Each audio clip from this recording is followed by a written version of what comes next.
Coming up, we'll take a look at a growing department in the school and see how the basketball teams are preparing for the upcoming season. And find out more about a young club for creative minds. I'm Sam Kicklack. And I'm Libby Gowan. Welcome to the Bulldog Weekly.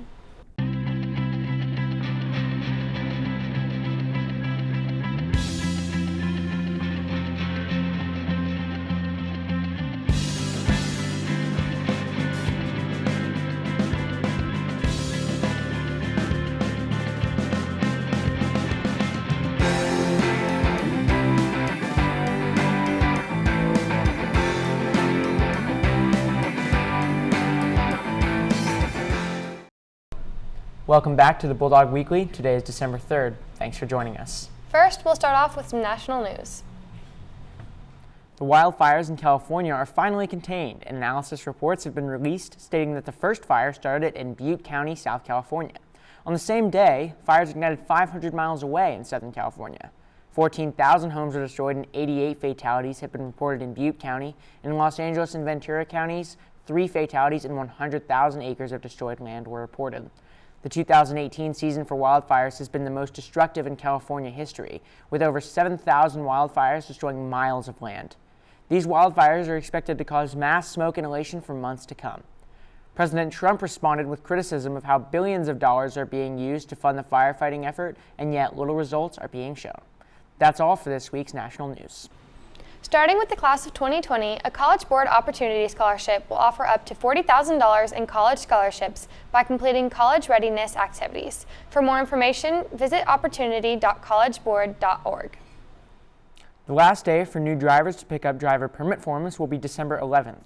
Completed forms must be dropped off by December 13th and will be valid through the end of the semester.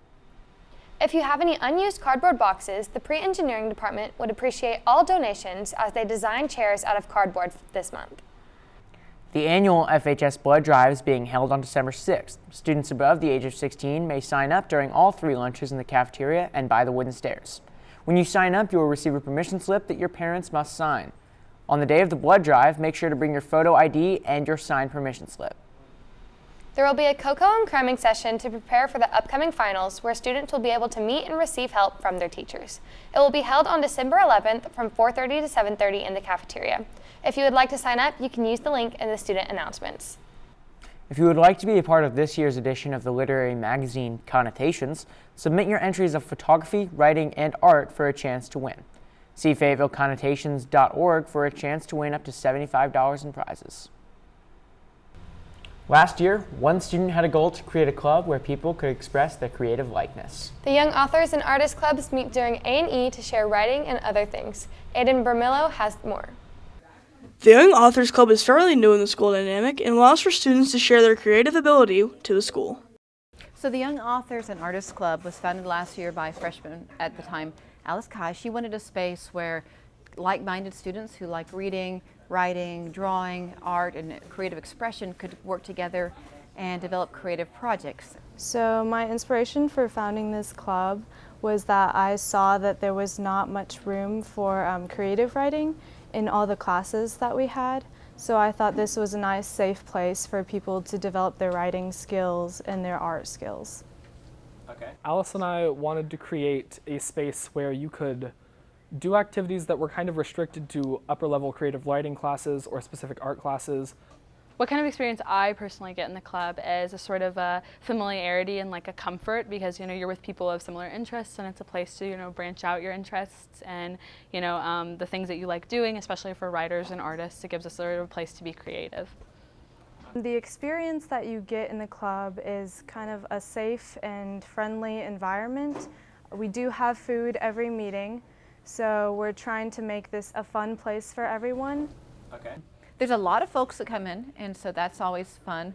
They're very enthusiastic, they're really funny and creative, and I just enjoy overhearing their conversations that they have as they talk to each other.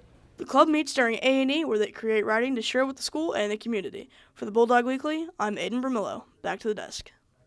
Thanks, Aiden. Make sure to check out the Young Authors Club during their next meeting. The club schedule this week is different due to testing going on this Wednesday. Groups 7 and 8 will meet today, and groups 9 and 10 on Friday. If you are interested in helping out a student in need this Christmas, please visit the Bulldog Snowman located on the second floor of Phase 2.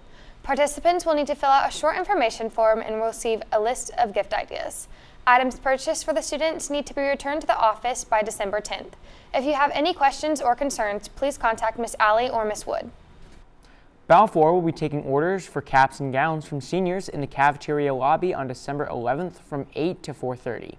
This is the only day they will be taking orders, or you must do it over the phone or online.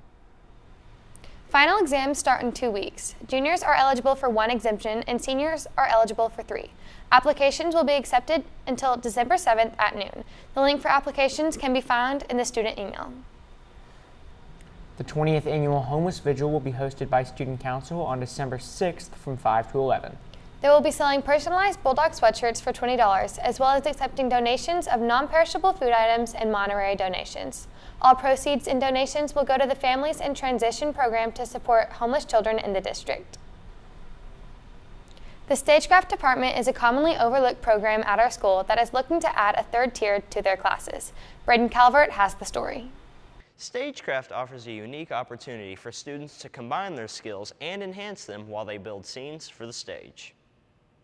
We've been working on a lot of the set pieces, and been getting, changing the PAC around. We've set it up for like a choir concert and band and everything they've got going on. It's really fun. It's pretty busy, but I like it.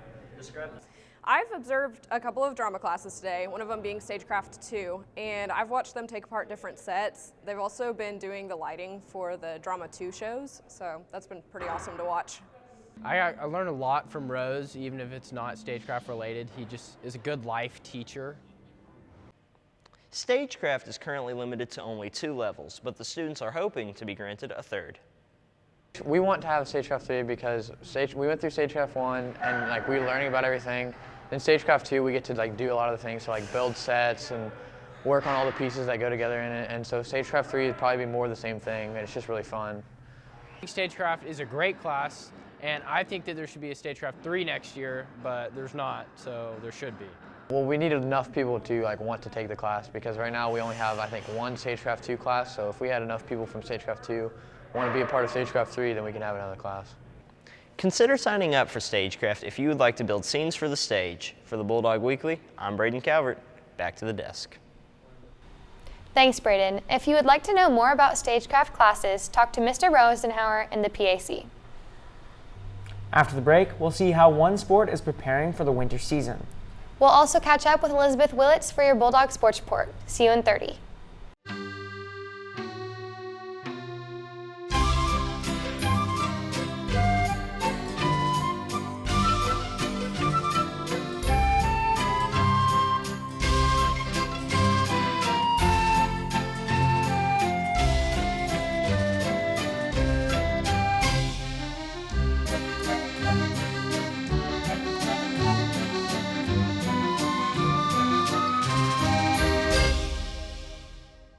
Welcome back to the Bulldog Sports Report. We've got a busy week ahead of us. Tomorrow night, the JV wrestling team heads to Russellville, while varsity wrestles at Northside. The varsity dive team competes Wednesday at the Bentonville West Invitational, while the purple and white basketball teams play at 5:30, 6:45, and 7:30. On Thursday, the varsity swim team competes at the Bentonville West Invitational. This week, we took a deeper look at how the basketball teams get in shape for their winter season. Sydney Pickle has more. With the basketball season starting, players are preparing for games by attending long training sessions, performance hours, and dedicating time to ensure success for the team. We've been preparing a lot, not just physically, but mentally. We've been talking about, we've been watching film and preparing, watching other teams and making a game plan for them. We've been conditioning, we've been shooting a lot, practicing plays, just kind of getting the hang of everyone playing together, because we have some younger players sophomores as well as seniors, so we're just kind of getting the hang of it. We stay after school pretty much every day to put in work and prepare for the season, so I think we've done what we need to do to get to where we need to be. We're definitely focusing on more game speed, game plays, and going over what to do in certain situations, because we're not really the best at it yet, but we're working on it. And blocking out, lots of defense and stuff, we're really working on that. I've loved every team that I've been a part of. since I've been here at FHS, but I think this team has kind of a special ability to be close and have really fun times and mess around like in the locker room, but we kind of come together and we all have a common goal of winning, and so to be able to be serious on the court but also to have fun off the court, I think has created a great chemistry among the team. To see the Bulldogs training in person, be sure to check out the games this winter. Thanks, Sydney. That's all for this week's Bulldog Sports Report. I'm Elizabeth Willits. Back to the desk.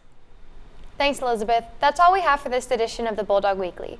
Don't forget to subscribe to our YouTube channel at FHS-TV-Fayetteville High for all new shows and live events. And check out our Instagram at FHS Bulldog TV to stay up to date with all the news around the school and in the community. I'm Sam Kicklack. And I'm Libby Gowan. We'll see you next time.